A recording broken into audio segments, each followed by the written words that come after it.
Is that what I think it is? She's using the burst on us. Oh shit.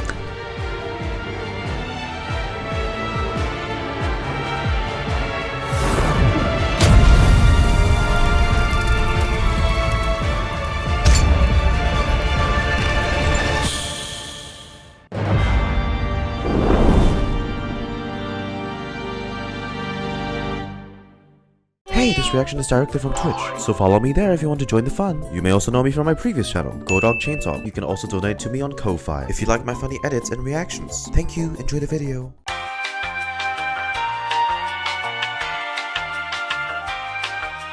What's up, doggos? Welcome back to another Genshin Impact reaction playthrough. Welcome to the Genshin 4.6 update. A moment 2 years in the making. Arlecchino has come, and so did I. Today we're gonna do her story mission and unlock the second weekly boss, as well as another monumental thing that's never happened as of this date.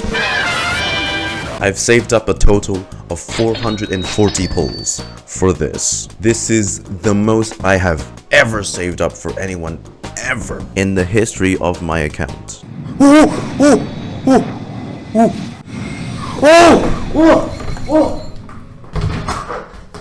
The ideal outcome I'm thinking of right now is C2, then the weapon, if I'm lucky, maybe C3. I'm just telling you, I have not been this nervous in a fucking while. We're at 19 pity. Why the fuck is Xiangling here? My polearm Archon versus the polearm Archon in history. Okay. Now this brings us to 29 pity.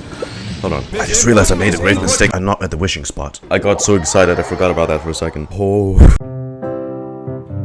We're going to the spot where she took down the previous Knave and changed history forever. The spot where she avenged Clervie, essentially. And all the other orphans. That's a good suggestion. Y'all can see it. Hey. Got this ready too. Okay, now it's begun.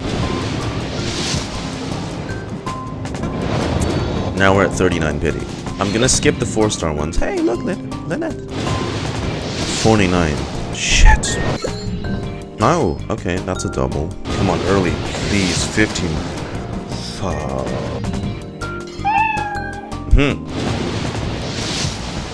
Fuck. Should be it. That should be the first one. Ooh.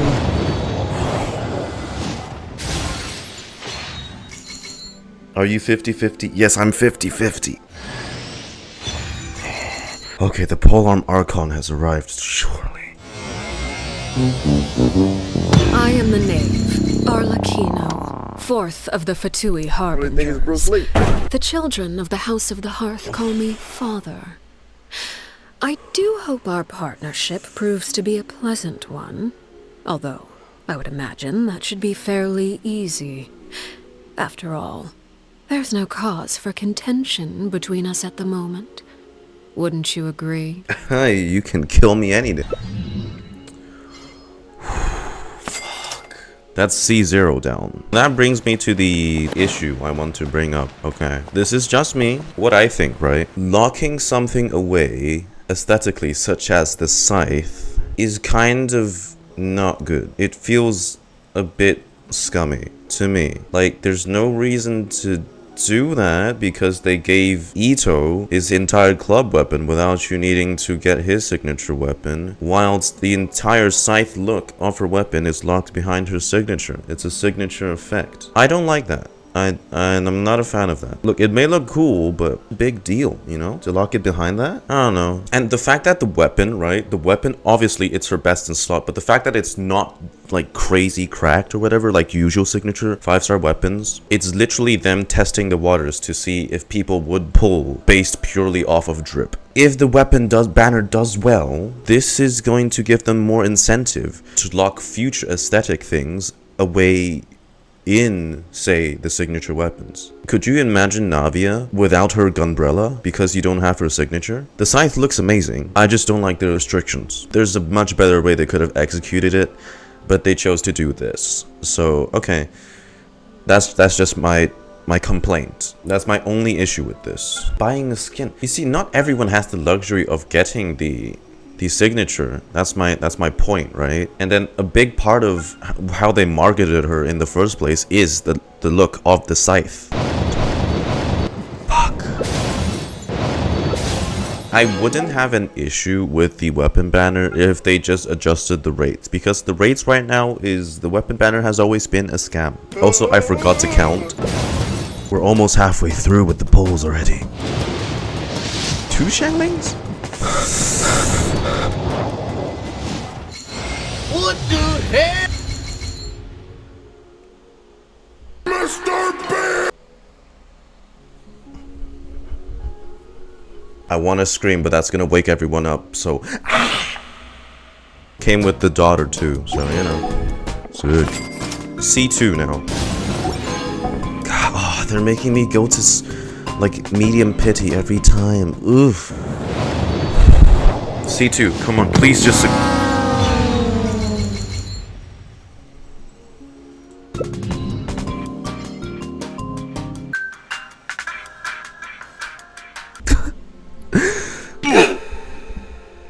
It hurt. Oh well. C2, baby. Just get me the C2 early. Come on game, please. I got you, fam. Well, thanks, game. 20 pity. Fuck yeah, bro. Bring it in. Oh yeah. She's now at C2. This is also gonna be the first time I'm ever going to directly pull for the weapon banner. I have a few pages of it, but this is not target pulling anyone. It's kind of just whatever. So we're at 70 pity. I'm going to reiterate that I don't like them doing this, and me pulling it, I don't feel good about it either, because I'm helping fuel them and telling them that this is okay. Players would pull for this, which would in turn the chain reaction of them locking away more aesthetics behind in the signature weapon.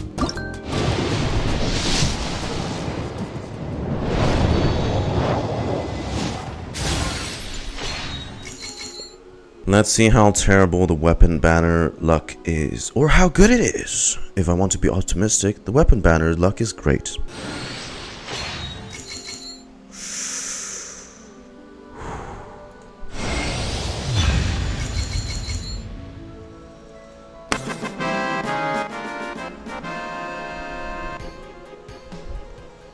This is the first signature weapon I have for anyone. Thank God that only costed me 10 wishes. I hope I don't have to do this again. A few moments later. C3. C3! I can do it. I believe. I believe.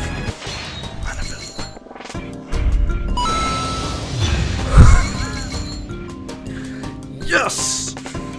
Fuck yeah! That's 3 50-50s won, bro. The C0, the C1, and the C3. Never has there ever been a moment like this on my account. Are you from the House of Hearth? Last time I checked, I'm not an orphan. I'm not. I have a proper family. Ignis Purgatorius. Huh! It's been a while since we visited Poisson. Maybe we should head over and have a look around. So Poisson it is, says Paimon. Hey, traveler. Paimon. Hey, Lyney. Oh, Paimon knows that voice! Over here. Hi. To borrow one of the more popular turns of phrase at the moment, this appears to be quite the fated reunion. Running into you two out of the blue like this has really made my day. I certainly wasn't expecting it. Aww. You can say that again. Likewise. What brings you to Poisson? Wait, Paimon's got it! You must be here for one of your magic shows, right? Actually, we've run into a bit of trouble on the home front, so Father arranged for us to stay in Poisson for the time being. Trouble. Project Stooja. So you're saying nearly the entire organization has moved to Poisson? Sounds like you've run into way more than just a bit of trouble. What's really going on? Since the two of you are so curious, perhaps I can fill in the gaps. Silent as a ghost. You scared Paimon half to death! Hi, Father, you're here. Arlecchino. No need to be nervous. Don't Batman I could us. sense your genuine concern from your conversation just now. Well, I remember last time we left on good terms, to which you suggested cooperation. As for right now, however, I would say we have little reason to be at odds, wouldn't you agree? The House of the Hearth could stand to be more open with those who have worked so closely with us in the past. As for the issue at hand, well, it hardly relates to any ulterior motive. To be frank, it all stems from a certain rumor circulating around the House of the Hearth. It's an internal matter. A rumor that a certain phantom child is hiding away in the House of the Hearth. Some sort of ghost story, maybe. I feel like I'm getting chills already. A phantom child? Ooh, just hearing the name is giving Paimon the creeps. A spirit that should have long ceased to exist is lurking in the shadows of the House of the Hearth. Like a spirit? If you're curious, or if you still have some concerns, it might be advisable to stick around for a few days. I'm sure the children would be exceedingly pleased to welcome some visitors. Lyney, I'll leave you to entertain our guests. I have some matters to attend to. Pull some magic tricks for us. Come on. Good luck? I couldn't help but feel intimidated during that conversation with the Knave. Now that she's gone, it feels like I can finally breathe again. I'm not that intimidated by her anymore. Now that she's in my roster, you know. Why don't you stay a while and have a little chat with us? I don't see why not. But let's be clear, we're just gonna be there as guests, okay? Don't get any funny. Oh, wait a second. For your guests, that probably means we'll be treated to lots of yummy food, right?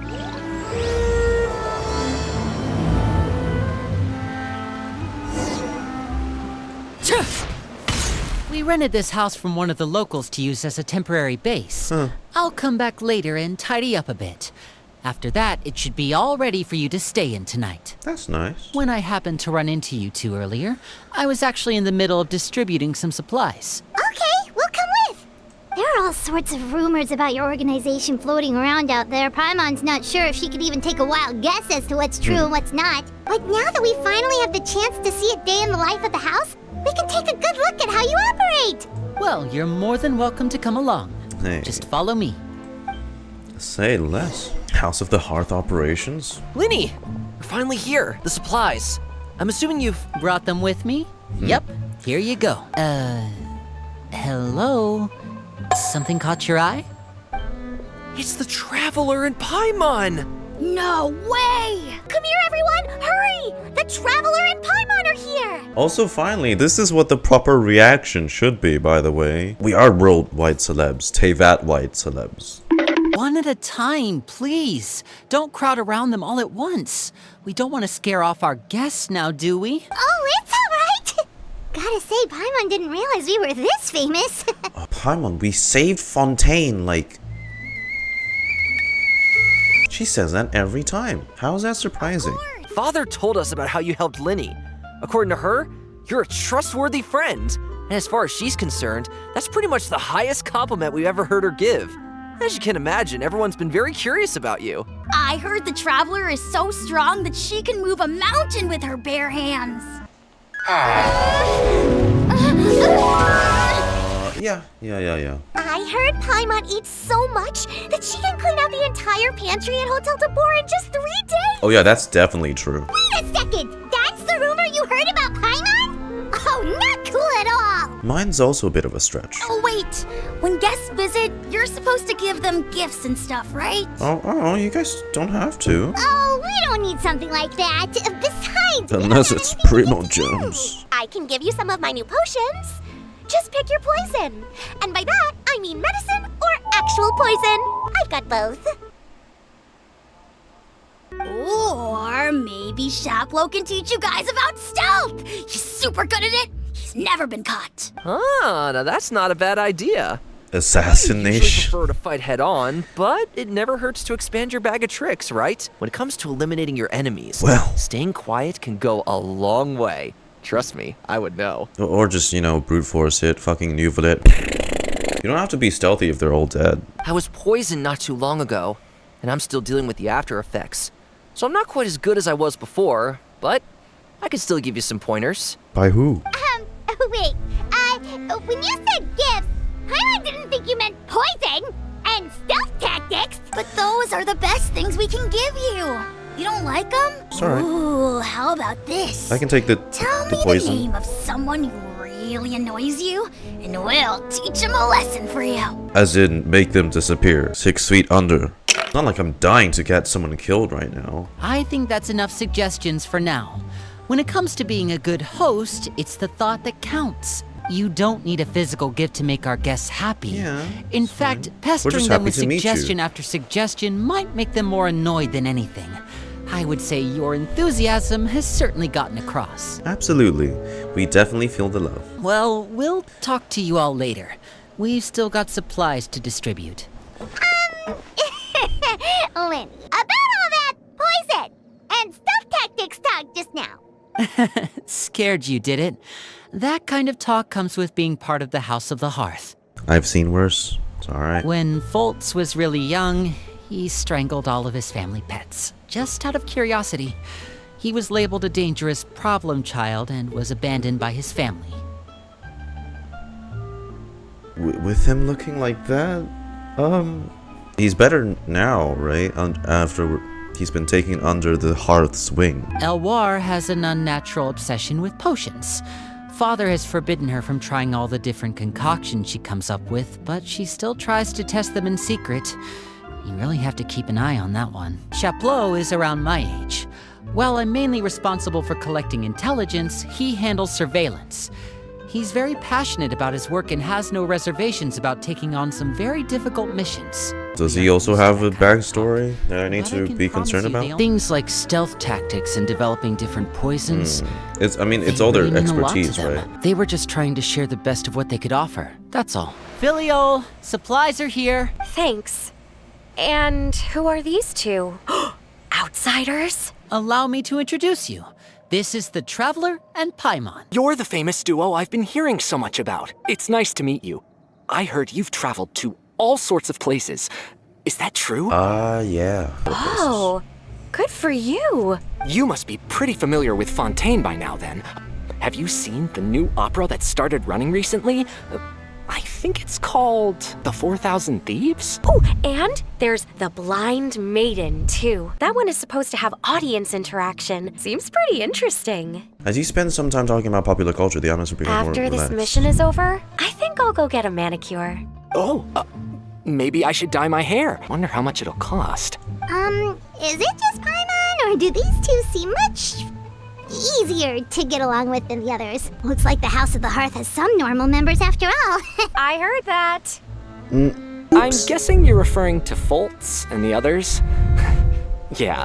These we're are more the definitely not all like them. experienced ones, I guess. The ones who've stayed longer. I bet those crazies are practically foaming at the mouth right now. I'm sure they just can't wait to get back to Snezhnaya to carry out the plan. The plan. That's enough, Filial. Don't talk about family members behind their back, right? Whatever. Let's go. Guess this is goodbye then. If you ever have some time, The we plan? should go see the opera together.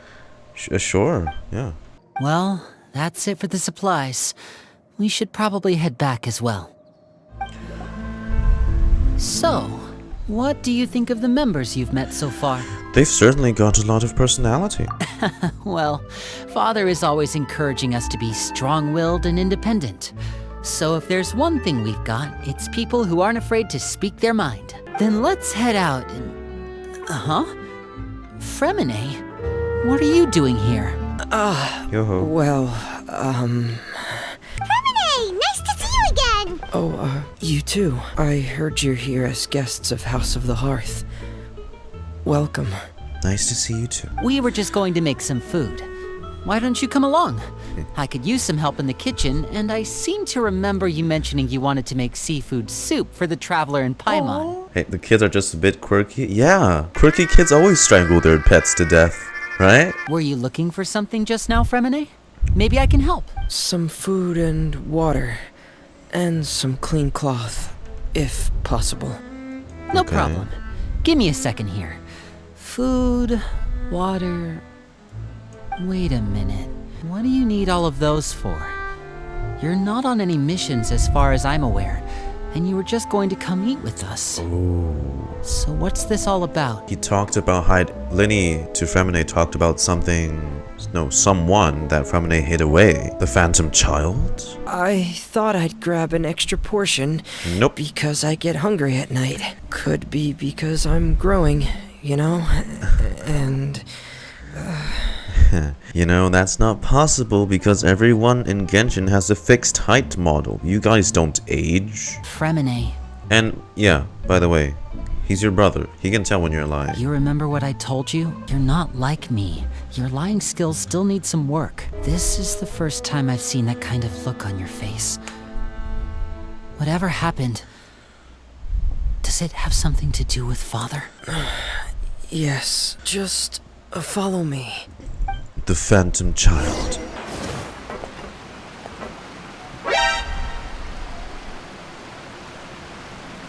What the fuck? Is that who I think it is?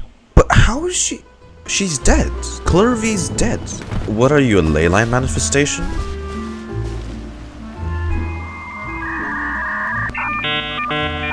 You're back!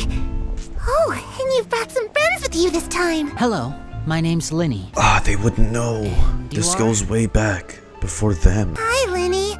I'm also a child of the House of the Hearth, just like you. And I can see their best that they gave her playable character looking eyes. You can't do Clervie dirty like that, not when she's someone so important to Arlecchino. You can call me Clervie. I know that, and I don't like that I know that. She must be the Phantom Child Father's been searching for. From the looks of it, I'm guessing you were the one that found her, Freminet.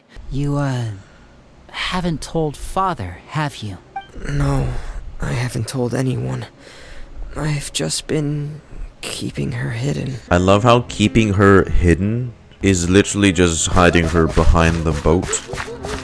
It's literally just a few dozen meters away from where everything else is taking place. It's kind of funny. For how long? About half a month now. Bruh. So ever since we got to Poisson then, do you have any idea what you're doing? I know what I'm doing. Really? Because from where I'm standing, it looks like you're hiding the very person Father has been trying to find. If Father finds out about this, everyone involved is going to be punished. Or it could be orchestrated by Arlecchino, you know, you never know. You know the rules of the house, Freminet. I know you do. Father doesn't tolerate any form of betrayal. Why does he feel the need to hide her away unless this projection, illusion, told him something about Peruere and her past? Lyney, don't you remember last year? Chapleau nearly died after getting poisoned during that one mission. He wasn't able to get back before the poison started taking effect. And not a single person was there to help him. What's Clervie doing? That night, I heard a voice telling me to go save him. I opened my eyes, but I couldn't find the source of the voice. I thought maybe I was just hearing things, but I went to look for him anyway. Luckily, I got there with enough time to save his life. That feeling of being haunted, of hearing voices, it's happened many times in the House of the Hearth. I'm sure you've noticed. She's been living with us, helping us from the shadows all this time. I think that makes her family. Technically, yeah. With her history with Peruere, she would be family. Just hand her over to be dealt with. Not when there's so much we still don't know. Those two sure care a lot about each other. Yeah, well, brothers. They have a really deep bond. I could tell right away, because I also have a friend like that. I just don't know how long that kind of bond can last. What do you mean? The darkness in the house runs deeper than you can imagine. No one can get out alive. But things have changed. You know, when we were younger, you didn't call me Lyney. You called me brother, just like Lynette. We grew up together, the three of us. We were all orphans, all rescued by Father. Of all the siblings in the House of the Hearth, I think our bond was the closest. Later on, when you started calling me Lyney, I wasn't actually surprised. After all, Lynette and I are related by blood. We've had to depend on each other to survive long before we joined the house. Lyney, The darkest and most difficult moments of my life happened before you and I had ever met. I'm sure that's true for you as well. Even so, Freminet, we've stood by each other for all these years now, and to me, that means more than blood. You and Lynette are the most important people in my life. No one can replace you. He means that. So he really I does. won't let you face anything alone. Not if I can help it. Even if it means going against father. Oh, looks like things are getting Right. kinda heated between Lyney and Freminet. Maybe we should go check on them. Oh, it's raining. I should put my clothes away. Harry? Huh. Looks like she's not here either. Staring into my eyes is ill-advised. It's time I can't to leave. promise you'll... There we go. Hey, you two! Hope we aren't interrupting anything. Like a fight, or... Oh, wait a minute, Freminet, you're not crying, are you? Is everything alright? Everything's fine. Thanks for asking. Lyney did say some touching words. It's just a small family dispute. It's not something our guests should trouble themselves with. But sometimes having guests around can come in handy, yeah. When guests are around, families are often on their best behavior. And any disputes are less likely to escalate. That's what you're trying to say, isn't it? Exactly. I think it would be better if we stuck around. Thank you. I was really hoping to keep you out of it. But even if I could think of some other reason to turn you away, I'm not sure I could convince you. I know things could turn dangerous, so I promise you this. From now on, I'll protect you like my life depends on it. Aw, I mean...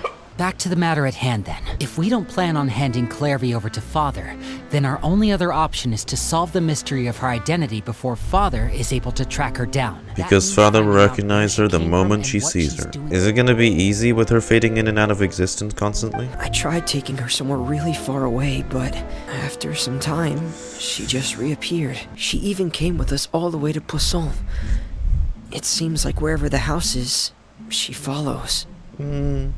Oh, Paimon remembers hearing something like, if you fulfill a spirit's last wish before they died, they'll let go of whatever's keeping them here and return to the ley lines. Oh, it's just that Paimon doesn't really remember where she heard that, so it's not guaranteed to work or anything. Well, sounds like it's worth a shot. Guess that means we should go ask her about her wish. But first, Freminet, I need you to promise me that this will stay between the two of us. We're the masterminds behind this whole thing. No one else gets involved. Can you do that for me? I guess he doesn't want to trouble Lynette. Of course. I promise. All right. But lying to your own Then family? let's seal the promise just like when we were kids. Fist bump on 3. Ready? 1, 2, 3. No. I swear. Oh! Oh shit! Oh shit!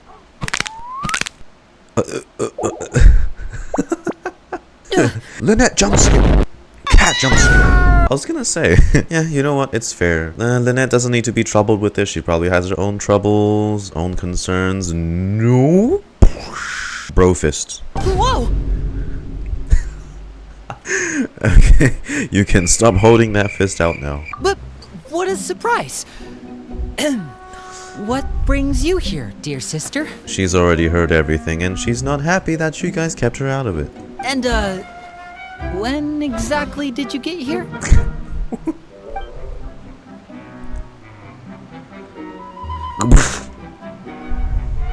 You're an idiot, brother. And you too, Freminet.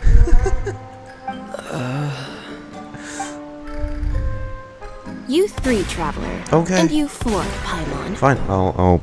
Of course, I'm foolish to think you weren't listening in on us this whole time. I've seen Clervie around the House of the Hearth before.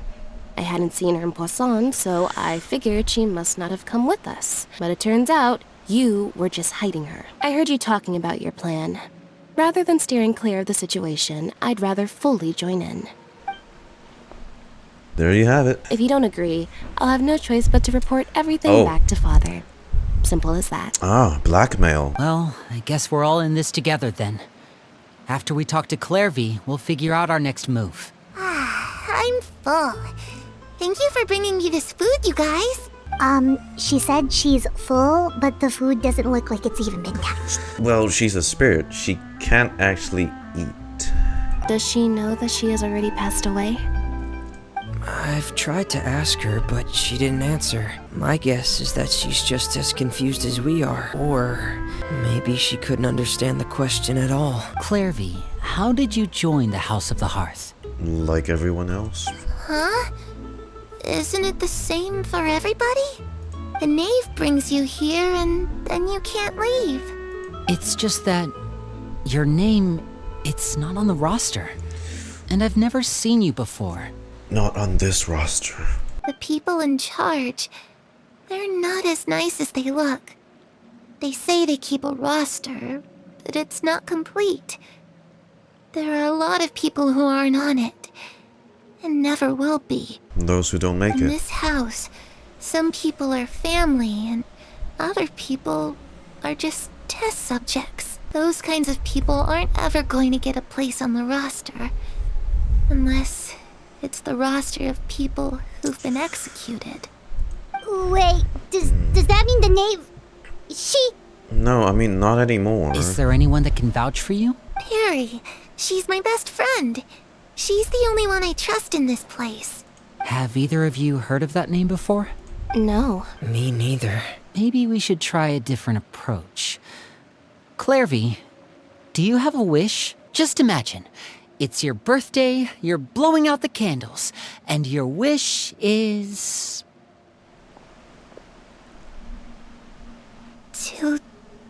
To go outside, where the sun can find me. That's... it? Well, that sounds easy enough. The darkness in the house runs deeper than you can imagine. No one can get out alive. She means leaving the house. What does she mean by that? Things can't be this simple. Okay, time to divide and conquer. Listen up. I've got a plan. I'll try and find a way to use basic illusory magic to take Clervie outside and bring her somewhere with sunlight. Lynette, try and find the list of executions that Clervie was talking about and see if her name is on it. It's less that they got executed and more like they just died in trial by combat. Let me think. Since Father considers you to be guests, maybe you could stick by her side for a little while. Stall you don't need her. to do anything except keep up some nice casual conversation. Well, I don't mind that. I have great conversational skills. No. A traveler should, though, so I'm relying on you, Lumine. I'll give you a magic bird. If Father suspects something, all you need to do is release it when she's not looking, and it'll alert me that something's wrong. Alright. We accidentally turned the bird into fowl. What's the plan then? Do I just throw the chicken leg at you or what? If the worst case scenario happens and we're discovered, just tell Father everything.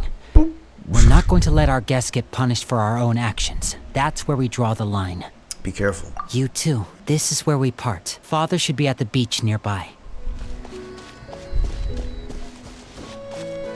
Hold up. Wait a minute. My boy? My boy? Russian man? Childe's not a big fan of Arlecchino, so... There's an insane bone in her body. It's the Knave! And... Childe! Aren't you supposed to be in Snezhnaya recuperating? What are you still doing in Fontaine? Oh, it's you two. I didn't expect to run into you here. I was unconscious for quite a while after the fight in the Primordial Sea. When Skirky yeeted you away. I couldn't have that now, could I? Not when I've still got unfinished business here in Fontaine. I mustered up all my strength and made the journey back on my own. I can just imagine his travels midway through the boat, right? And then he just fucking jumps off. Nope. It has to do with Skirk, my master. I really wanted to meet up with her, but by the time I got back, she had already left. All I could do was ask the Knave to help me track her down. She must have left behind some traces from her time in Fontaine. Unless Master feels there's a need to meet with me, she's not going to be found. That problem has an easy fix. I just need to become stronger. After you've recovered, Childe. The worst of it is over. You sure? It's all thanks to that one kid from the House of the Hearth. Elwar, I think her name was. She gave me a bunch of random potions to drink. They didn't go down easy, let me tell you. Pain and chills all over. But they really did help speed up my recovery. She gave you the medicine once, right? And that's good, because it looks like I really do have to head back this time. The old man's been putting the pressure on me. Old man. He sent someone to tell me I'm needed for some sort of project. Project Stuja? Project Stuja? I heard Regraders involved too. Pantalone. It's been a while since I've heard his name. Considering how little they see fit to step outside the homeland, being called on to return to Snezhnaya by such illustrious dignitaries. What a great honor. Wouldn't you agree? Is it just Paimon? Or does it kind of seem like they're Casually trash-talking their colleagues behind their backs? So, dear guests of the House of the Hearth, to what do I owe the visit? Well, we just, Wanted to learn more about you. there's only so much you can learn about someone from a short introduction. At least tell us something a little extra, like, Oh.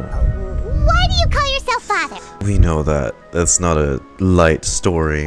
I'd also like to know. The fact that you have to ask tells me our intelligence work has been quite successful. Telling you the answer to that question would only serve to undermine that success. And we can't have that. Well, Now, I know can already we? anyway, so... If there's nothing else, I think I'll take my leave. Mm. I still have a small matter to resolve at home. Wait, don't go! Our insistence is gonna seem suspicious, isn't it? What does the organization mean to you? I'd also like to hear the answer to this. Thanks, child. I've met some of the members of your organization, and they all seemed like really good kids. They actually reminded me of Tonya and Tusser. If you ever betray them, I'm just letting you know, I won't let you off easy. You've already betrayed the House of the Hearth once, haven't you? At least, that's what I heard. Child, you don't know the full story. Okay, I admit. That's just what the old man told me. The rooster, I mean. Oh, Putinella. Knave betrayed the House of the Hearth, so does that mean what Clervie said was true? Does the Knave really treat her children just like test subjects? No, the previous Knave, not Arlecchino. Never mind what I've done. I'm more curious as to what the mighty rooster had to say. Care to enlighten me? Just some stuff about you taking out many other members of the House of the Hearth, and even going so far to attack your own family. Is that how they spun the story? Although, it would be more accurate to say that there is a certain level of prejudice involved.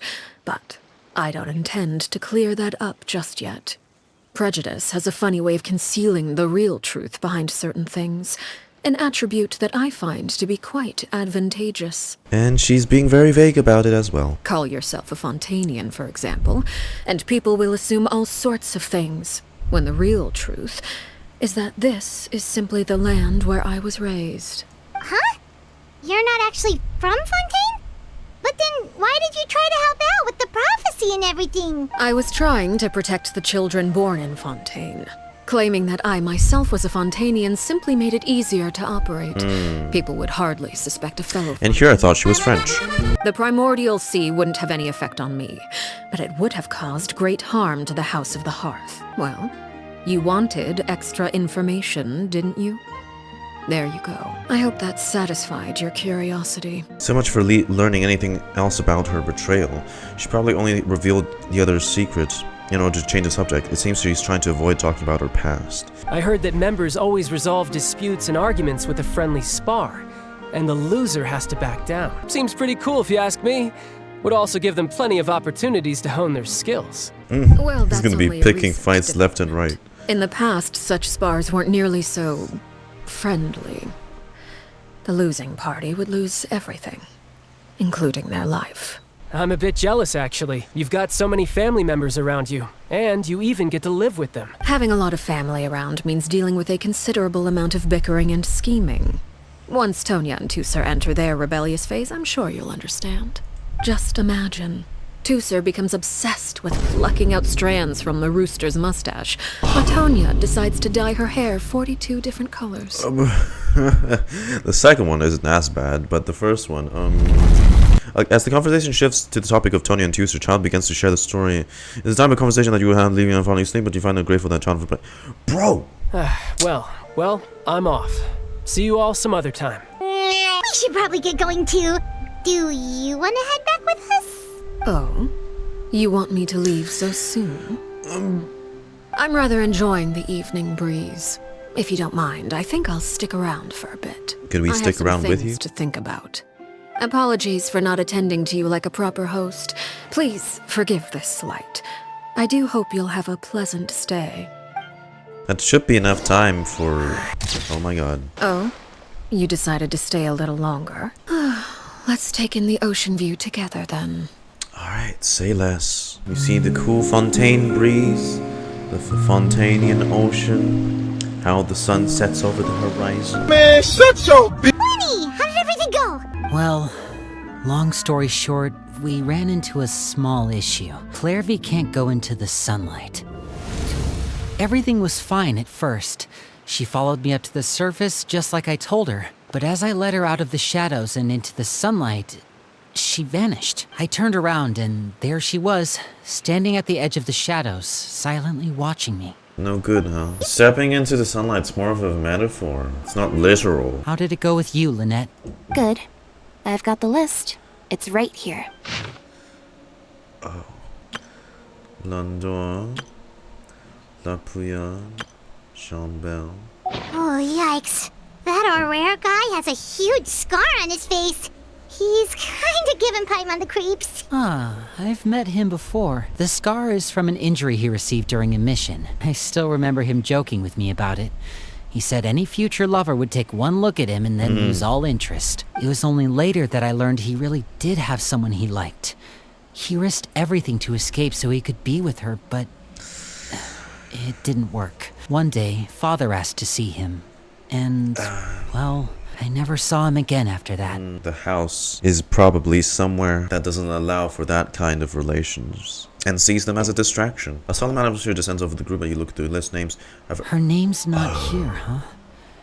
Well, that's not too surprising. It doesn't seem like this list is complete. It only contains records dating back around 5 years. That is not nearly enough. Also, bro, how is the Fade to Black text cutaways even worse than before? I can't even finish the entire sentence. I managed to talk to quite a few people, but I couldn't help but notice that the atmosphere in the house was a little strange. I know there have been arguments in the past, times when people haven't gotten along. Chaplot and Filiol are a good example of that. Father brought us all here, shared her knowledge with us, taught us how to fight. That's one thing we all share, but that's also where the similarities end. Not all of us feel the same desire to stay here. As members of the House of the Hearth, we're also considered part of the Fatui, and to a lot of people, that's an identity they never asked for. But it just feels like things have gotten worse lately. Filiol and the others, it seemed like they were meeting in secret to talk about something. I can't say for sure, but I think they've met Clervie. She's told me about it before. Experiments being run on children, people being used as pawns on the battlefield without so much as the strength to survive. This is all because of Project Stuja, isn't it? He knows too. I only know what Father has told us, which is that it's something the Rooster and Regrader have been working on together. Apparently, it has to do with the Fatui's strategic plan for the future. Once they have all the Gnosis. Because the House of the Hearth was so successful in obtaining the Gnosis, we now have the honor of playing a key role in Project Stuja. A literal translation of Stuja means severe winter. Project Severe Winter. And it also is Hoyoverse's take on something from Norse mythology. It's an event that takes place before the Ragnarok. It's a harsh winter that's supposed to be so cold that it wipes out the entire world. That sounds promising. It's just that we'll lose a lot of members in the process. Participating in the plan, it's an honor in name only. What they're really trying to do is subdue us. The existence of an intelligence organization outside their control makes them feel uneasy. Looks like the Fatui are plotting something big, but given how little Lyney and the others seem to know about it, I probably won't be able to learn much. I should keep a sharp eye out during any future dealings with the Fatui to see what I can learn. We should focus on Clervie for now. Well, it's getting late. We should head back and get some rest. We'll try again first thing tomorrow. Lynette, you stick with me this time. Freminet, keep a close eye on Filiol and the others. Make sure they don't do anything they'll regret. Good work today, everyone. Have a good night, and I'll see you tomorrow. A few moments. You don't think the Knave will be too angry with Lyney and everyone if she finds out about all this, do you? If she were to actually get angry? Ooh, you have to protect Paimon if that happens, okay, Traveler? I'm also afraid of her. You can just hide behind me. Trust is effort, Traveler. Clervie? Look over there. What's she doing over here? Clervie, no, stop.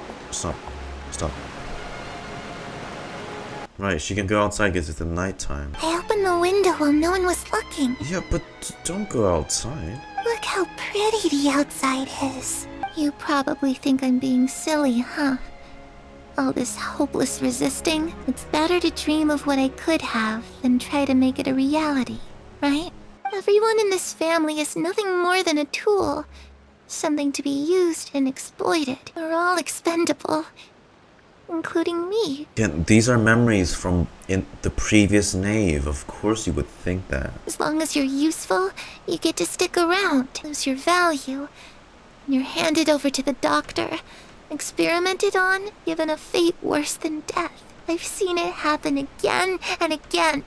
And I've had enough. So the rabbit character in her animated short was probably Dottore then. That doesn't seem like something she would do. Yeah. She's scary and all, but it seems like even she You know, has if we lines just she said wouldn't Arlecchino, that I think that would clear a lot of it up. Everyone thinks she's a good person. They all think of her like a real mother. Mother? Like I said, wrong person. If only Perry were here, she'd understand. Perry, there's that name again. Also, Paimon's getting a strange feeling. It almost feels like she's not really here with us. Paimon can't tell if she's actually talking to us or if she's mistaken us for someone else. I'm not sure either. She's a spirit. It could be anything. She looks so young. But it seems like she's been through a lot. It's getting windy. I should close the window. What window? Ooh, look at the moon. Isn't it pretty? I heard that if you look up at the night sky in Snezhnaya, you can see the aurora. It's supposed to be super pretty. Even prettier than the moon tonight. What she's seeing is that same scene when she and small Arlecchino, or Peruere, was by the window.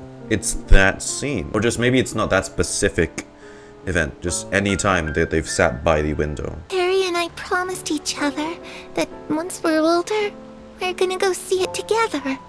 But I can't find her. I'm worried she's also been... No, that wouldn't happen to her. She's special. Mother likes her a lot. Did they change her name? Like her real name canonically? Is she just Perry now instead of Peruere? After some time, Clervie seems to come back to herself because a weak smile leaves her on her own. Paimon really doesn't understand what's going on with her. Let's head back. We've got an early morning tomorrow. She should really stop doing that, though. The next day. All right, looks like we're all here. Let's go ahead with the plan. Before we do that, I have a question. Have the Knave and the Doctor ever worked together? We kinda ran into Clervie last night, and that's what she told us. Tell them about her sorts of bad things. regarding the Knave as mother. It's possible that Father and the Doctor have had certain dealings, but I don't think Father would work with him. I did hear, though, that when Father first became a Harbinger, the Doctor offered to work with the House of the Hearth. Father rejected most of his proposals, except for one. It had to do with some sort of secret experiment. Tell them about Mother. Clervie seems to think the Knave and the Doctor worked together to do something horrible. Please tell them about Mother. Like, seriously. Father didn't come back last night. She's probably still near the shore. We'll be counting on you to distract her. The fuck? Really? If we mentioned Clervie referred to the Knave as Mother, this would clear a bunch of things up. Or turn the investigation into a new direction. We really left out that detail? Ah, it's you two again. I must say, you look a bit pale. Did you have trouble sleeping last night? Perhaps if you had less on your mind, you'd be able to absolve yourself of such troubles. So what are you planning to do now? Catch up on some sleep? And then she'll find out about Or Clervie. should I give you some time to rack your brain for a topic to discuss before I ask any questions? Although I must profess to being curious. Without Childe here, how do you plan on distracting me? And of course she knows what we're doing. No matter. If you don't have any other plans, why don't you accompany me somewhere? Don't worry. I'll be sure to steer clear of any scheming children. Oh, Lord. The ocean breeze is sure nice today. So you know everything then? I think I'll let them have at it for a little longer. I can be very patient. Well, I'll leave you to think things over. She doesn't know what they're scheming. Do you have a She clearly choice? knows about everything we've been doing, and Paimon doesn't think it'd be a stretch to say she was threatening us just now. We should release the pigeon that Lyney just gave us. I'm pretty sure she's gonna trick shot the bird at this guy before he even gets to Lyney. It's probably foul by now. Seems like Lyney and the others are on thin ice, so let's do our best to not get them in any more trouble. Seeing as we still have some time before my meeting, we might as well enjoy some pleasant conversation while we wait. I'll take that. I'm glad to see you get along with my children. Being surrounded by good companions is necessary for a child's development. You're not planning on doing anything to them, are you? I assume you're referring to Lyney, Lynette, and Freminet, although there's that situation with Filial and Nentoy She knows as it well. all. No matter. I'm not one to discriminate. All those who betray the house meet the same fate. There are no exceptions. Does that mean you're going to kill them? Oh, are you here to beg for their lives? I'm sorry to disappoint, but the rules of the house change for no one. In my organization, everyone is responsible for their own actions. You might change your mind after you see why they're having this. Don't you care about your them dead at all? friend's apparition? They really respect you. They even call you father. You must feel something for them. Wow, I've never heard Paimon shout like that. Any organization in which feelings come before principles is one destined for ruin. The House of the Hearth is hardly an exception. You could say our principles are more stringent than most. I would imagine Lyney, Lynette, and Freminet will be able to keep their lives. As for Filial, Nentoy, and the others, I'm afraid there's little I can do. They can try to escape, but once you know our secrets, there's no getting out alive. Out of consideration for my guests, I suppose I could turn a blind eye for a little longer. If Lyney and the others manage to dispose of Clervie in the meantime, all evidence of their wrongdoing will be lost. You know? Then why? If their efforts are unsuccessful, on the other hand, all will be held accountable.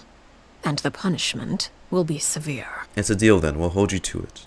Oh, and here. I believe this belongs to you. Do try and keep better track of it next time. I fucking knew it. Lyney now doesn't know that we are in trouble. Time to go.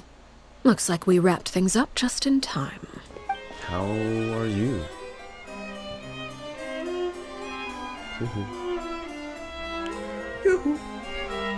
It's been a while, Monsieur Neuvillette. If I may speak plainly, I must confess that I did not anticipate we would have the occasion to meet again after presenting you with the Gnosis.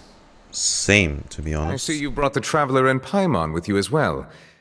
If I may inquire as to the purpose of your visit. I'll be departing Fontaine shortly. There is, however, an outstanding matter that I would like to see resolved before I go. It requires a rather lengthy explanation, I'm afraid. So I took the liberty of explaining everything in this proposal. Please review it at your leisure, Monsieur Neuvillette.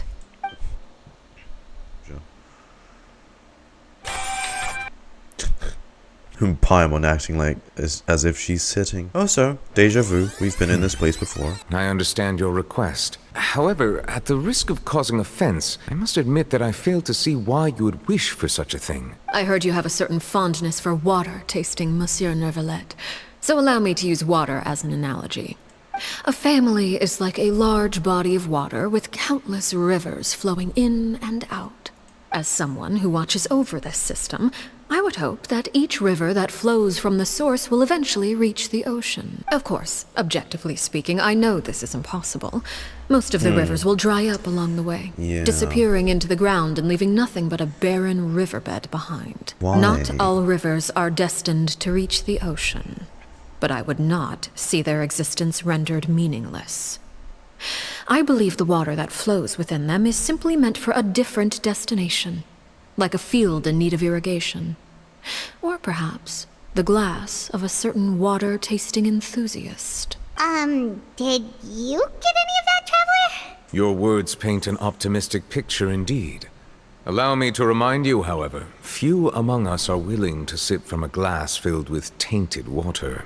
It may have been tainted at one point in time, but not to worry. I'll make sure it's strained of all impurities and returned to its cleanest form. If you accept my proposal, Monsieur Neuvillette, I will gradually withdraw my forces from Fontaine.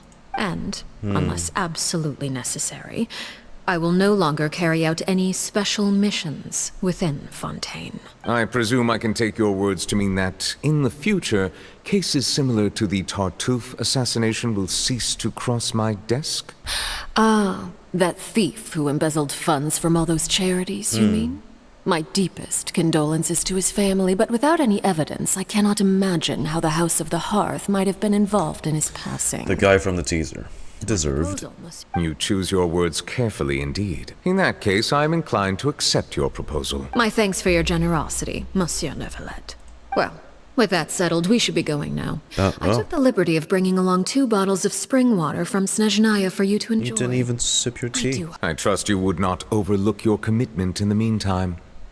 All right, Traveler Paimon. Time to go. I believe I've told you before that my emotions easily resonate with those of others. Yet in the few meetings I've had with that Harbinger, I haven't been able to sense any aspect of her emotional state. Her mind is like a still body of water. Who knows what darkness lies in its depths, and the lack of ripples on the surface gives nothing away. It's unclear whether this is her natural state of being, or whether it's an incredible strength of will that gives her the ability to master her emotions.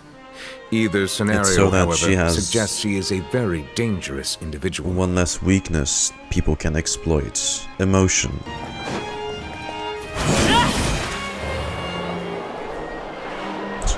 Imagine just you sitting at your desk job and some fucking angel of death looking woman just flies behind you.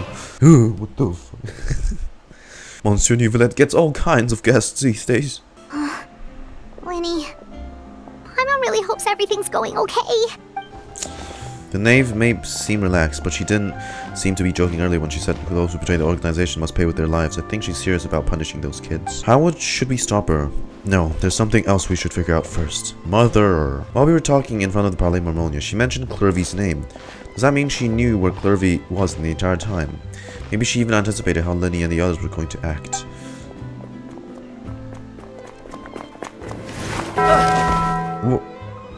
Oh, shoot. Are you alright? Oh, jeez. I'm so sorry. I was so focused on selling these papers, I wasn't looking where I was going. You have a scar? I also wasn't paying attention. Well, let me make it up to you at least. Here, take this paper. On the house. God, he looks kind of familiar for some reason. It's not like I'm short on supply.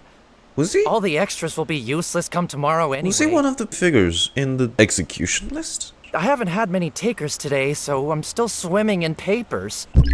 Wait, okay. So Arlecchino's been in power for more than just 5 years. The executions aren't actually executions, but Arlecchino stripping them of their identity and giving them a new life to live for their own protection. Something like that. Close enough. What's going on here?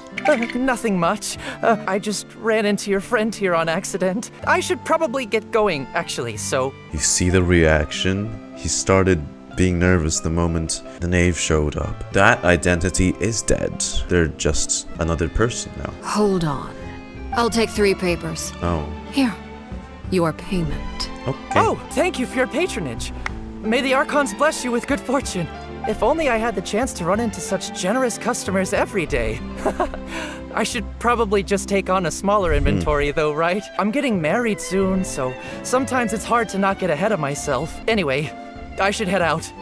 Goodbye! So just a misunderstanding. Actually, why don't we stick around for a little longer? Is the whole conflict between the way Clervie is remembering things because her ley line self is remembering the past memories and leading people astray a little. Not her fault, but it's kind of jumbling up all the actual facts. It appears you two are under the impression that delaying our return will somehow alter the situation in your favor. I'm sorry to ruin your fantasy, but your efforts are meaningless. I could be persuaded to give Lyney some extra time. What? I just have one condition. If you agree to my request, I'll even answer some of your questions.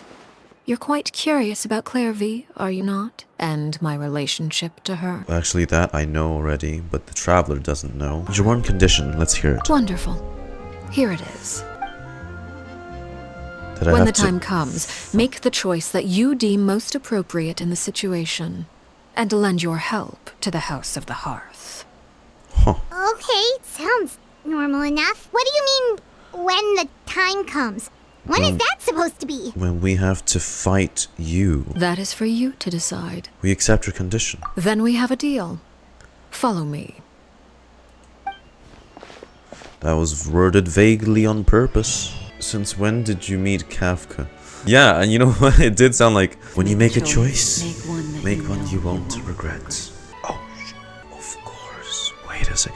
How did I not see? Of course. Her weekly boss happens at the place where she killed the previous knave. You stupid! Paimon, don't you dare. You're doing so good. What is this place? Somewhere long forgotten by everyone. It used to be a grand building. Now it's nothing more than a pile of rubble. Leveled by yourself. No one comes here anymore. Nor does anyone care about what once happened here. Although, this place does have something to do with the story I'm about to tell you. It was before I became a Harbinger, and before Lyney and the others joined the House of the Hearth. Due to certain events, I first killed Clervie and then her mother. And this is where it all happened. Here we go. You were the one that killed Clervie? Clervie was 6 years old when she was brought by her mother, Crucibina, to live in the House of the Hearth. Oh, it's Crucibina, not Krukabina. From the outside, it seemed like a fairy tale. A thriving family made up of kind adults and friendly children. Crucibina was the knave at that time, and the House of the Hearth was under her control. She was Clervie's mother by blood, but she was also the mother to all the children in the house. Clervie was happy here. Now things are starting to click for you, hopefully, Louis. But she quickly realized that being part of this family wasn't a fairy tale at all. It was a kind of purgatory. The House of the Hearth takes in war orphans from all over Tevat. But as for how to raise them, that depends entirely on the person in charge. Crucibina came up with a novel idea. She would teach the children to fight, force them to duel each other, and then crown as the king of the house the child who proved themselves most worthy of inheriting her title. It's difficult to estimate the number of children who died or were maimed in the process. Because it was... There's little I can say about the ones who died. Combat to the death. Ones that emerged with permanent injuries, on the other hand, well, they still served a purpose. They would be handed over to the doctor to be experimented on, or sent away on dangerous missions. Nothing more than tools to be used and then discarded. Clervie did try to convince her mother to change her ways, but it was to no avail. After her efforts failed, the only other option was to rise up and try to fight back. Unfortunately, the other children had already been thoroughly indoctrinated into the illusion of happiness Crucibina had created. Of course, there was one exception. Someone Clervie's age who knew the truth about the House of the Hearth. Her name was Peruere. Perry's a nickname. Clervie was a cheerful and passionate person with a tenacious spirit. Peruere, on the other hand, was rather cold-blooded. Her cold-blooded nature allowed her to see through Crucibina's facade. Yet, it was also this cold-bloodedness that prevented her from acting against it. At least at first. While Clervie longed for freedom, Peruere was convinced that, amid all the fighting and violence, she would make it until the end. Despite their differences, the two became fast friends, united by their knowledge of the truth. Clervie told Peruere that she hoped to create a real family, where no one would be killed or sacrificed. You know, in a way, Arlecchino's fulfilling that wish. On her behalf. The best she can, anyway. But her efforts only earned her beating after beating. The only thing that kept her going was her strength of will. Even with her body racked with pain, she would still stand on her tiptoes and open the window at night. She and Peruere would look out at the moon together, a fierce longing for freedom shining in her eyes. But one day, that light simply vanished. Her hopelessness resulted from a culmination of things. 10 years had passed. 10 years worth of failure after failure. She and Peruere weren't children anymore, but finding any chance to escape still seemed as hopeless as ever. It was during this time that Peruere suggested a new plan. If escaping was out of the question, why not take down the very person sitting on top of this throne of lies? Mother herself. Clervie rejected that proposal. She claimed that as a famous harbinger, Crucibina possessed an unimaginable amount of She power. did achieve it. Trying to kill her would have an incredibly low chance of success. Clervie never gave another reason, but Peruere could see it written all over her face. Clervie still thought of Crucibina as her mother. Killing her own flesh and blood was a line she couldn't bring herself to cross. Even if she was that cruel to you? It happened during a duel. When she arrived at the dueling ring that day, her partner turned out to be none other than Peruere, the very person that had stood by her side all those years. It was a fierce battle. But ultimately, Clervie decided to let Peruere end her life. From that moment on, Peruere's journey was one written in flames. When the rain finally came and washed it all away, there she stood, the sole victor in Mother's endless game of slaughter. A trail of corpses strewn across her path to success. This is the place where Peruere killed her best friend. A mere year later, this is also the place where she fought tooth and nail to kill the mother they shared. The moment she acted, any conception of what was right or wrong ceased to matter. It's one of the principles of the house. Only those who survive get to write the rules. Peruere won the battle and became a harbinger herself, after which Her Majesty, the Tsaritsa, bestowed upon her a new name. Arlecchino. So the Perry Clervie was talking about, it was you all along. Arlecchino is just a name you got later. This was your story just as much as Clervie's. I left that name behind long ago. I must say, hearing it now... The fact that she had so much power even back then. I rebuilt the House of the Hearth under a new identity. Not only as Arlecchino, but as father. And that is where the story ends. The Clervie we met, though, who is she exactly? I suppose you could call her an illusion born of flame. Her existence is like ashes to a fire. Something left over in the wake of blaze and ruin. You see, a certain power runs through my veins. It's not unlike a curse. My flames leave behind shadows of anything they consume. The chances of those shadows morphing into a sentient entity are exceedingly slim. Not a ley line. Is a very special case. Clervie died when she was 16 years old. But what emerged from the flames was her 6-year-old self. Her appearance wasn't the only thing affected. Most of her memories were lost to the blaze as well. So if all of that is true, then you must have known about Clervie for a long time. Indeed. She's a rather volatile and unstable entity. Sometimes she would look after the children. Yeah. She's even saved some of their lives. I'm more interested in where Peruere comes from that allows her to be this strong at just 16, able to take down a full harbinger. Shadows don't have the capacity to learn or grow. Any new information they encounter is quickly forgotten over time. Your attempts to expose Clervie to sunlight. They failed, yes. The reason is actually quite simple. In Clervie's mind, the house is impossible it's herself, to escape. Not the environment. It is this very perception that traps her there. No matter. All I have to do is kill her again, and all will be resolved. I don't anticipate so much as a single speck of ash will be left behind this time. Wait! I can understand why you might want her gone, but isn't there another way? That's the solution? Do you really want to go through that again?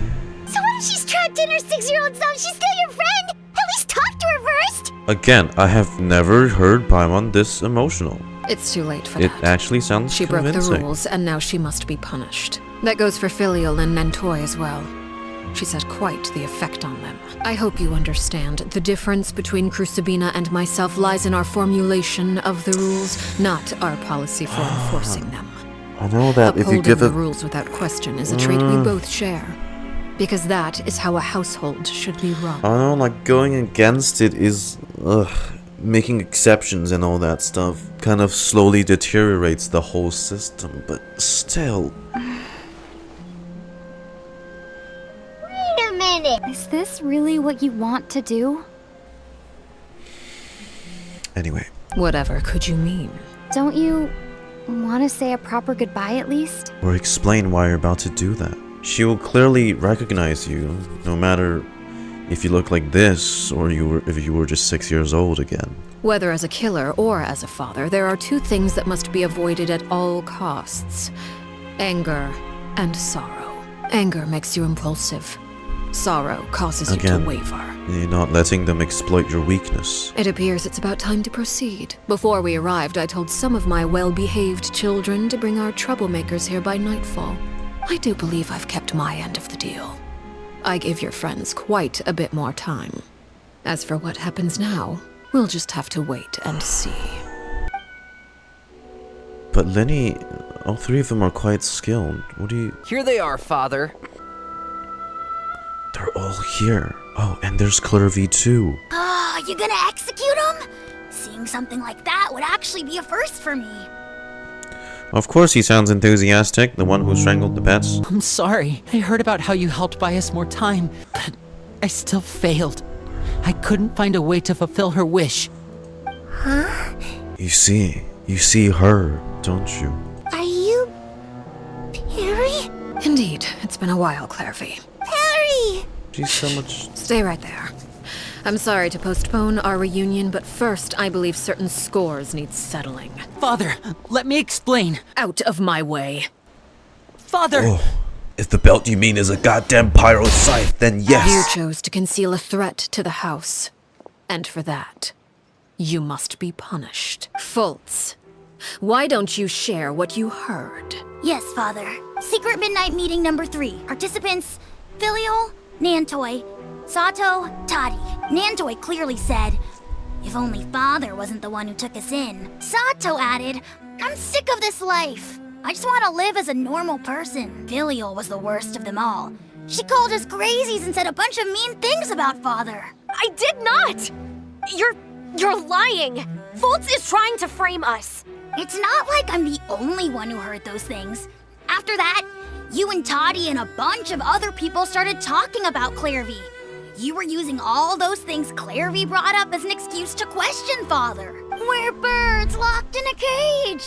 The only way out is to destroy it. That's what you said, wasn't it? Jesus. And you, Chaplo, have you forgotten who stood by your sickbed, watched over you, and changed your dressings? Come on, let's hear it then. What's your reason for all this? I mean, she's just gonna do what she always did, isn't it? Make them disappear, start a new life. Wait a second. Now that I think about it, the move to Poisson was just a way to make it easier to spy on us, wasn't it? Because we were all in one place. You've had this planned all along. Filial, Nantoy, I'm sorry. If this were any other situation, I would do anything to repay that kindness. But it's Father. Even if it cost me my life. But rules are rules. I'm sorry. My hands are tied. Why? Why? That's enough, Filial. We made a mistake, and we should own up to it. We broke the rules. Plain and simple. Now we have to face the consequences. I'm sorry, Chaplo. Fultz. I'm sorry, Father. We... accept our punishment. Chaplo, according to the rules of the House of the Hearth, how should these traitors be punished? All those who betray the house pay with their lives. And so it shall be.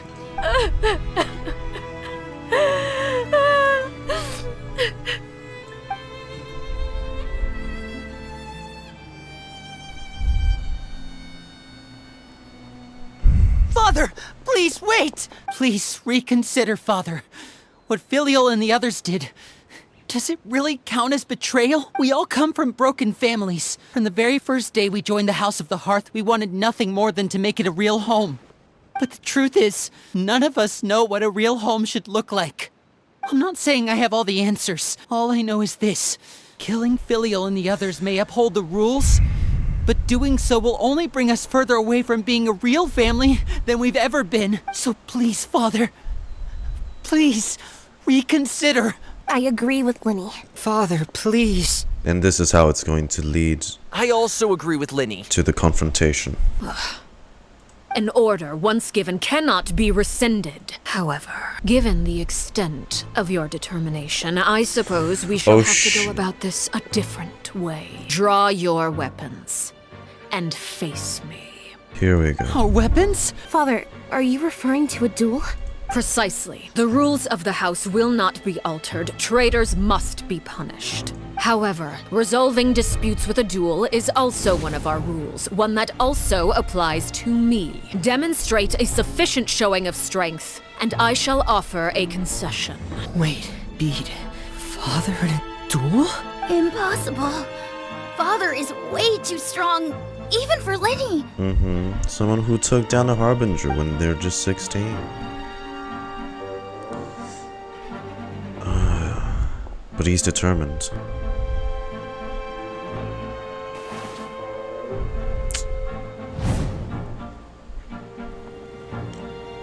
Oh shit. Lyney and the others have to duel the Knave. What should we do? Can they really win something like that? If they lose, those people from the house are really gonna be executed. Hey, are you listening? When the time comes, help the House of the Hearth. Don't you want to say a proper goodbye at least? Anger makes you impulsive. Sorrow causes you to waver. Back then, she never actually answered my question. But that makes the answer pretty obvious, doesn't it? Oh.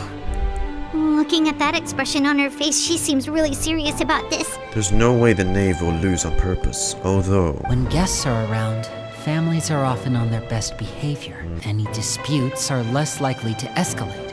When the time comes, make the choice that you deem most appropriate in the situation. And lend your help to the House of the Hearth. What's wrong, Traveler? Hey, where are you going? Stand in front of him. Traveler?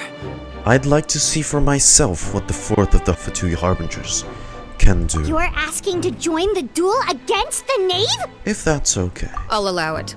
We do have a ready-made dueling ring at our disposal, after all. All I would advise is this. Keep a firm grasp on your weapon, and give it your all. Any less, and you may just lose your life. The fucking ground is shaking. Oh. Oh,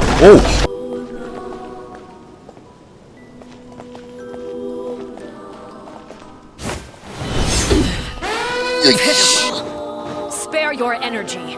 Running is of little use. I want to listen to the music though. And voila! Oh. Yo. Chill, okay? I just want to hear the OST. Spare your energy. Over here. Ooh, shit. Fuck. I thought you charged towards me again. Spare your energy. Running is of little use. What is... With these rising flames... I hear...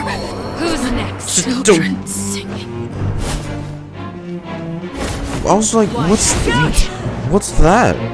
What is... There's a lot of them. Okay, Closer now. Can I just listen to the music? And... Shit, she said like, Spare your energy. Running is of little use. She dodges all like ranged attacks and stuff. With these rising flames. Yikes.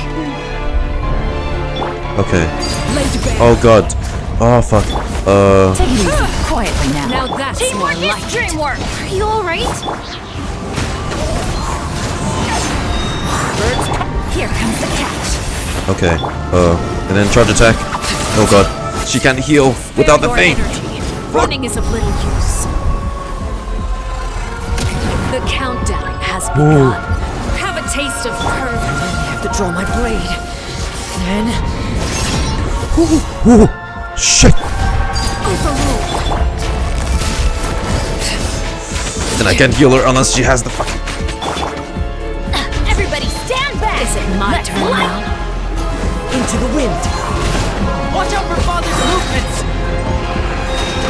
Child's domain was easy. Never said the fight was. Oh, okay. I see. Like a fly tangled in a web. About to get dicey. With the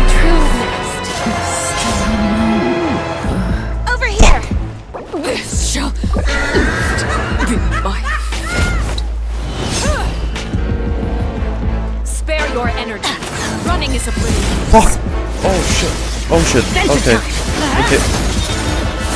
Shit, I can okay. Oh god, but she got rid of her burst! Godog wants to clarify that. At the time of recording, he has no idea how to properly use Arlecchino. Forgive this insolent fool. Can I retry this? He's a pussy. Okay. We just gotta beat her before she acts. Destruction shall rise. I'm gonna have Bennett tank all the time. Shoot, I can't afford any more bandages. Proven to be a Charge attack. opponent. Go, vaporize, vaporize. Spare your energy. Running is of little use. Okay, we got a good thing going here. Burst this up.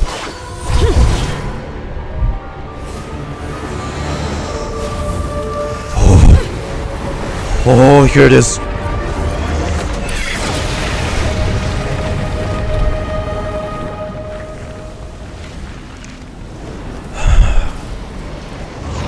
The Knave. Cinder of Two Worlds Flame. Peruere. Her real name. Oh,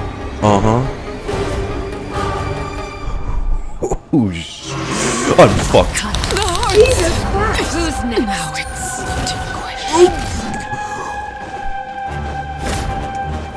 Oh, you're fucking me right now.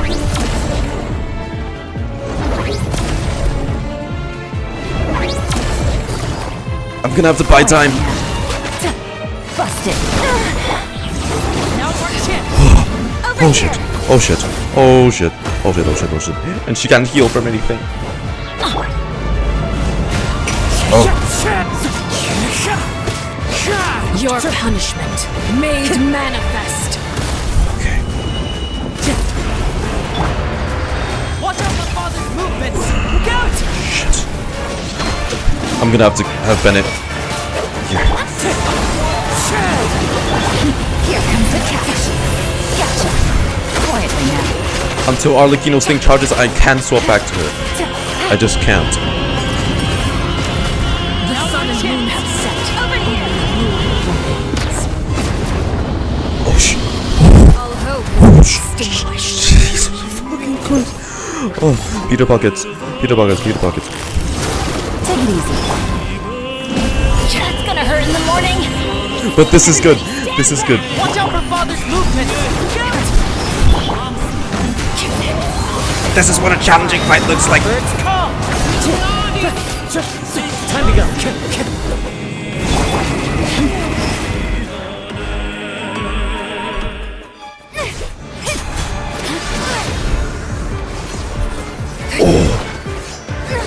Oh shit, Lumine?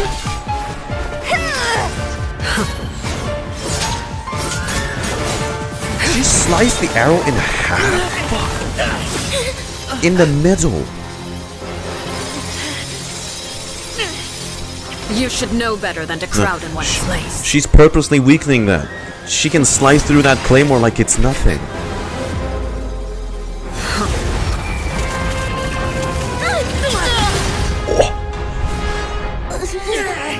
Oh, I know. Oh. Oh, decoys, hello? I'm sorry, father! With food team, but not for her. Sorry for what? This pitiful excuse for an attack.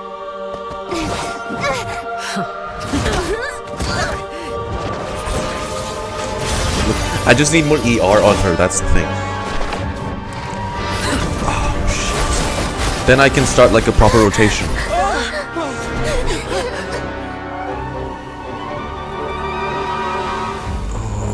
Oh god. We can't move. You're not gonna do it. Father, no! You let the other guy live. You're not gonna kill him. Made it out, did you? You're stronger than I expected. Whoa. Whoa. Oh my fucking... Domain expansion.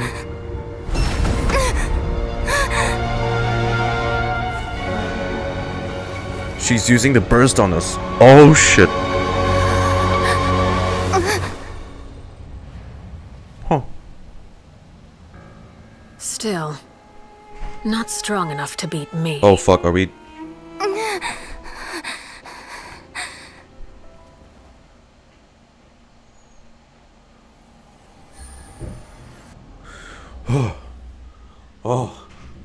Oh god. I believe we can end things here.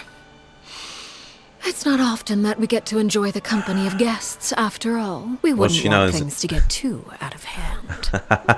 Is she an emanator of nihility too? Yeah, they do pull stunts very similar to each other, don't they? Well, the other one's a black hole, this one's a crimson moon. I almost had a heart attack. I was in the middle of having one. Brother, are you alright? Lyney, given that I am the victor of this duel, as agreed, the punishment stands. You shall now be exiled from the family. No! I never thought things would end like this. However, everyone involved in the duel demonstrated a remarkable level of strength and determination. In light of this, I'm prepared to change the method of execution. That's a lie. You've always been doing it like this, letting them go under a new identity. Elwar, the bottled flames I gave you for safekeeping, do you still have them? Bottled flame? Yes? I wasn't sure what they were for, but I've kept them super safe.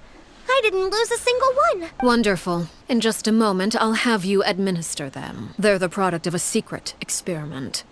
Under certain special circumstances, flames can be extracted from my person and preserved. Once ingested, searing pain will spread across every inch of your body. No harm will come to you physically, but your memories will be burned away. So the guy back then didn't remember her. But he probably had a feeling. Her presence subconsciously reminded him of something. That's why he was like, I should kind of fuck off now. That's the punishment. That's always been the punishment since she's been in power. To those, you know, that deserved better, obviously. Not the ones that purposely stepped out of line to do harm to the family, you know? If you can withstand the pain, when you awake, you'll have forgotten everything you know about the House of the Hearth and will be expelled from the organization. Administering this concoction will kill the version of you that grew up in the house and give you a new identity. So that means the young man that I thought looked familiar, the one selling newspapers outside the Palais Marmonia, he must have been the same Hearth that we saw on the list of executions. He wasn't killed at all. Memory is a mysterious thing indeed. Yeah, it's killing the idea. Losing a portion of your memories will alter your sense of self. Prepare? Prepare? Are we not done? No, if my understanding of the Knave is right, she really thinks of that as killing him. The Hearth that lived in the House of the Hearth is dead. The one that remains is simply a normal person living out his life with his beloved. So, you're just letting us go, Father? You misunderstand. Memories are extremely important. Once consumed by flame, the version of you standing before me will die, and our secrets will die with you. So no, I don't intend to just let you go. Of the flame. Because the person who survives just will be burn away nothing the but a memories. stranger. Even so, I won't have to live in fear anymore. I'm sorry, Father. I'm sorry I let you down. But I really... Don't cry, filial. She understands. You haven't left the house yet, so there are still rules to be followed, yes? Remember what I taught you. Anger makes you impulsive, sorrow causes you to waver. Don't let yourself be controlled by your emotions. It's less of an execution. It's more of like a chance to start anew. Of course. I'll remember. Dry your tears, and go pursue the life you really want. Oh, she really is a better knave. Yes, Father. I prepared 3 extra vials of bottled flames. As for whether to take them, the choice is yours. Oh. Goodbye, children. The next time we meet, I will no longer be your father. Thank you for all you've done for the house. I hope you have bright futures ahead of you.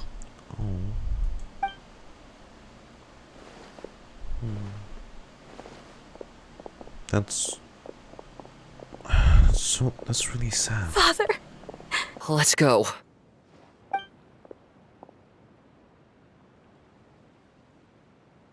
Clervie.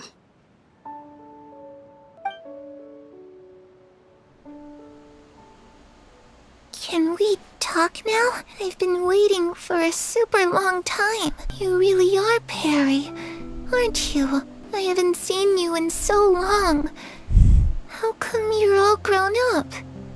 It's been decades. Wait, did I somehow travel to the future on accident? Or am I dreaming? What a long dream. Neither. You died, Clervie.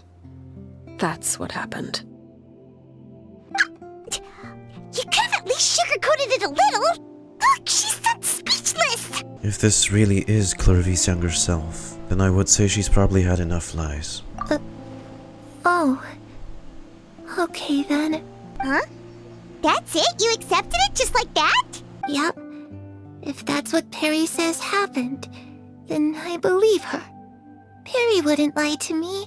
Plus, I don't really need to know why I'm like this. I'm more curious about what happens in the future. If you're a harbinger now, Perry, that means Mother is gone, isn't she? Things are for the better. Can you tell me about it? I want to know what happened to her, and to me. You never stopped trying to defy fate.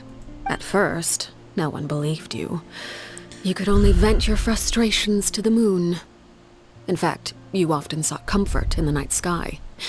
You wanted to see the aurora, so one night we promised each other we would go to Snezhnaya to see it together. Later on, you tried to run away, but you were brought back each time. Mother spared your life, but it wasn't out of kindness.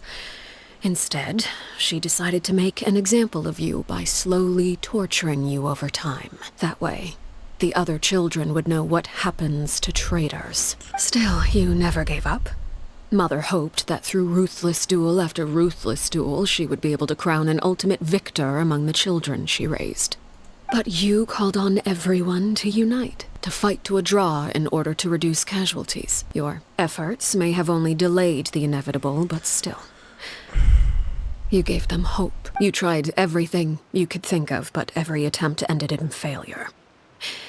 Still, you never turned your sword on Crucibina, and you never turned it on me. On that gloomy day, you told me, for the last 16 years of my life, I've done everything I can to fight for freedom. But now, I realize that the only freedom I truly possess is the freedom to choose to die. I never imagined I would say something like that. I must have been feeling really worn down. But somehow, I still think I understand. According to Mother's plan, only one of us was going to make it until the end. If I could do it all over again, I still don't think I would make a different choice. Even when I first met you, I knew you'd be able to do what I couldn't. Even now, I'm not sure I truly understand what kind of freedom you were trying to pursue. But as the head of the House of the Hearth and as the children's father, I've tried to give them the most basic of freedoms. The freedom to choose their own fate. It's something I discussed with the Iudex of Fontaine. The children who want to leave the house will have their memories wiped clean of all secrets pertaining to the organization. In return, they will be allowed to live a normal life in Fontaine without being prosecuted for their past. Of course, I won't simply hand freedom to them on a silver platter. They have to fight for it and prove themselves worthy of it. Only freedom that is earned has true value. That's more than enough. That's exactly the kind of life I was fighting for. You know, Perry, I think you're a pretty amazing king, and a really great father, too. I'm really happy that you're the one who took over the house. I guess I do have one regret, though. I still haven't seen the outside world. Well, it just so happens that our dear guests over here have been to many nations and traveled to countless places. Perhaps they would be willing to tell you what the outside world is like. Really? Gladly. Of course! We've traveled all over the place. We've got so many stories, we could probably talk your ears out for 3 days straight! Start with Electro. Those yokai you mentioned, what do they look like? I once saw a drawing of this one guy with horns on his head and a super scary face. Are there any yokai like that? Not scary, more like goofy. Oh, sounds like you're talking about an Oni. Yep, we've met one, and let Paimon tell you, they're not nearly as scary as they look. Talk about the land of animal. I used to dream of being a bard, playing the lute while singing into the winds of freedom. Even if there was no one there to listen, I would have continued to sing no matter what. The land of Geo. Ah, that's where Mora comes from. I never knew that before. That's a lot to tell If her. I had some Mora, I would buy 3 new dresses. One for me, one for Perry, and one for Mother. It's just too bad Perry doesn't like wearing dresses. And Mother? I think she looked great in She a probably dress. wouldn't accept something like that either. I guess I'd just have to keep them all for me then. I could wear a different one every day. Talk about the land of Dendro, nation of wisdom. I was always too afraid to skip Mother's fighting lessons. But at the academia, I bet you could do all sorts of secret things in class. Things that have nothing to do with studying. I'm just kidding. Being able to study whatever you want without having to fear for your life actually sounds pretty great. The only thing you need to combat is deadline dates. You tell Clervie about the various nations you visited. Eventually, conversation returns to Fontaine, the The nation she called situation home. was super dangerous. Lyney and Lynette were accused of committing a crime, and they were going to have to stand trial at the Opera Epicles. We were able to turn the situation around super quickly, all thanks to Detective Paimon, of course. She just has that pocketed somewhere, I swear. Clervie's listening really intently to Paimon's story about our time in Fontaine. She seems really happy, like all her troubles have been forgotten. Maybe this is the first time she's ever been able to truly relax. I'm not sure how long this moment can last. Shadows don't have the capacity to learn or grow. Any new information they encounter is quickly forgotten over time. But as long as she experiences this moment of joy, right? As time passes, she'll probably forget everything we've told her and go back to being that scared little girl who could only hide in the shadows. I was also busy thinking. I almost didn't notice the sun has risen.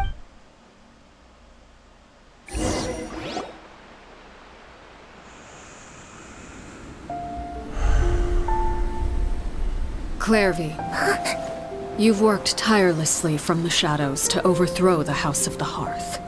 Now, by my authority as the Knave, I shall announce how this matter ends. You are hereby expelled from the House of the Hearth. You are no longer tied to this place, nor are you bound by its rules. You're saying that I can finally leave? I get to experience the outside world as well?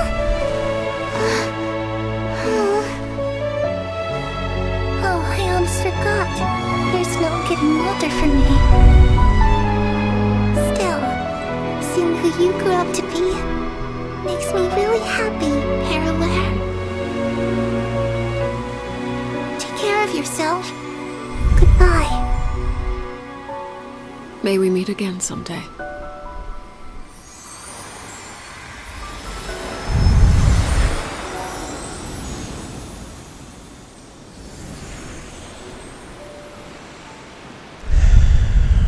Clervie.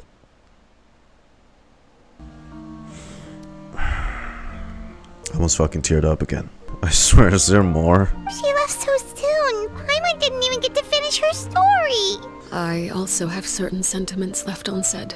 I wanted to tell her that the aurora I saw in Snezhnaya was just as beautiful as the ones in the pictures. But a shadow's memories reset at dawn. Had we delayed any longer, we wouldn't have had the time to say goodbye. Shit, fuck. Shit. No, I can't do this, bro.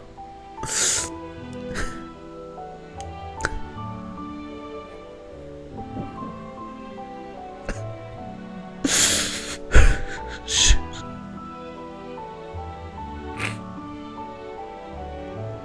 I can't, the line about the aurora, man.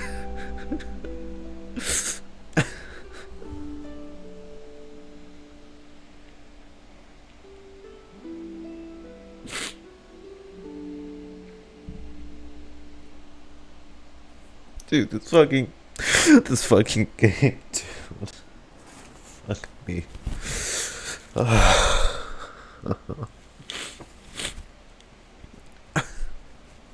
Whatever regrets may linger, let them be lost to the coming of a new day. Father? My fucking nose must look so red right now. Fucking ass. It's Lyney! Hey, Lyney! What is he doing back here? Let's go check it out.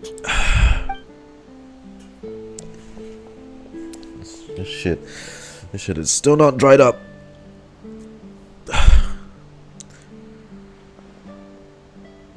What is it?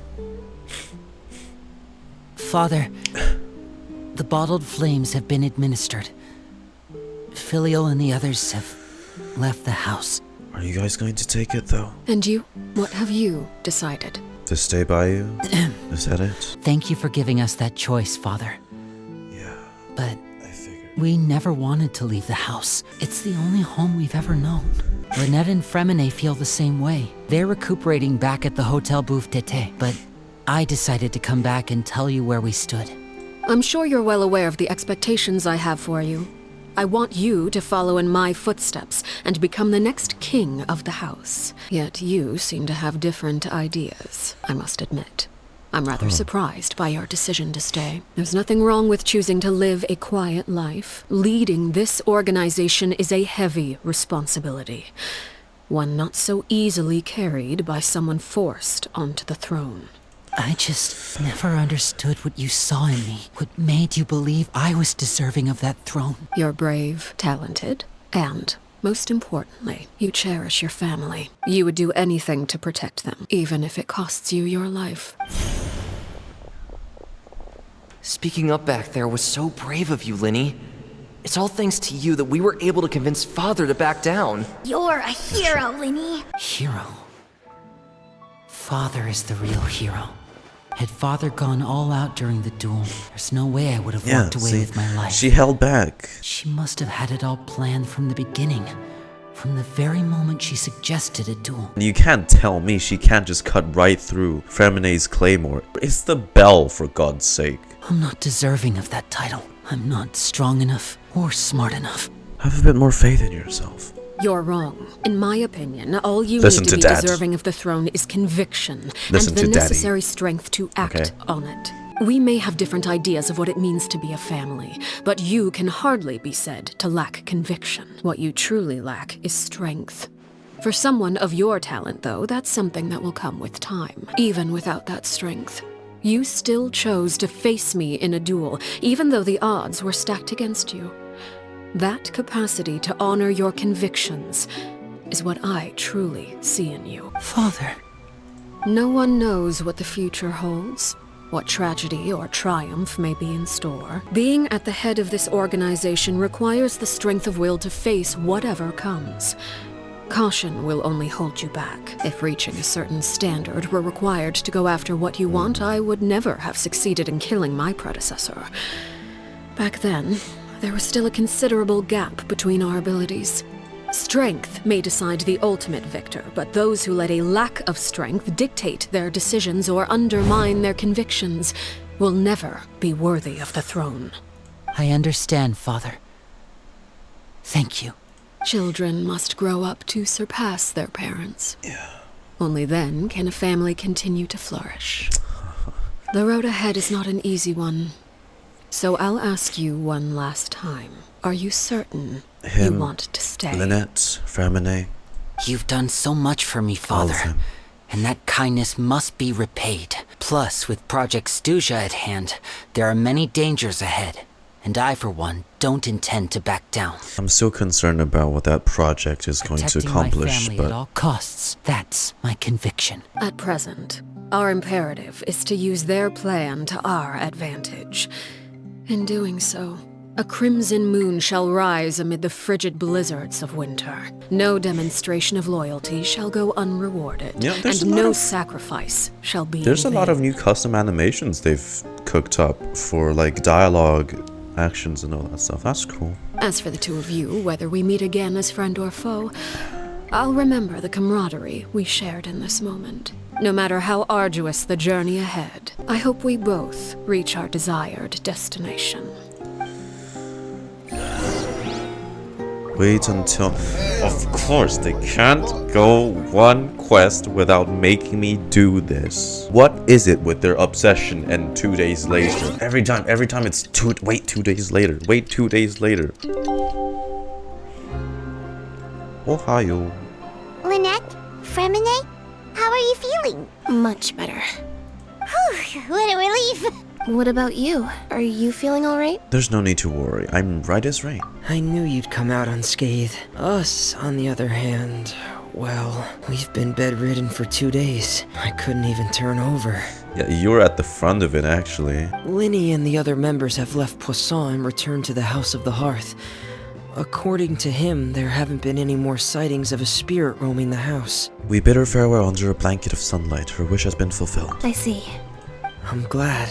Father came to check up on us 2 days ago and told us about what happened with Crucibina and Clervie. Actually, I've met Crucibina before. Wait, what? How? You've met the former Knave? Crucibina died a year after Clervie. It was during the year between their deaths that I joined the House of the Hearth. You must have been really young. So he was here longer than the twins. Freminet, you dodged the fucking bullet there. A couple of months after I joined, Father killed Crucibina and burned all her files. The names of all the people subjected to her experiments, Clervie included, were lost to the flames, along with the painful memories they represented. I remember how young Lyney and Lynette looked in the Lyney story quest with Caesar, the magician thing. They were like 5, 6-ish. The twins were taken in a few months after the incident of Crucibina's death, to which Arlecchino's still 17. So, okay, say 10 years have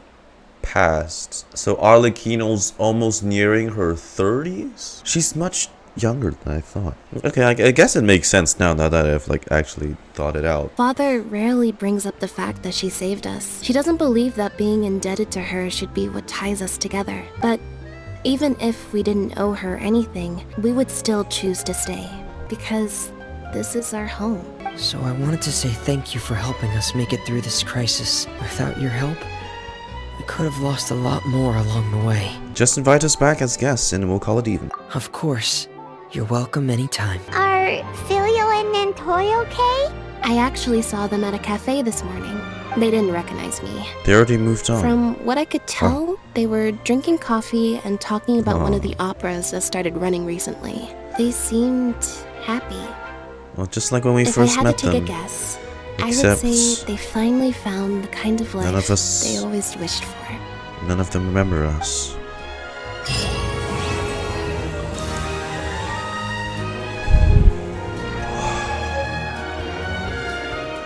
Feels like an Archon quest? Fuck yeah, it does.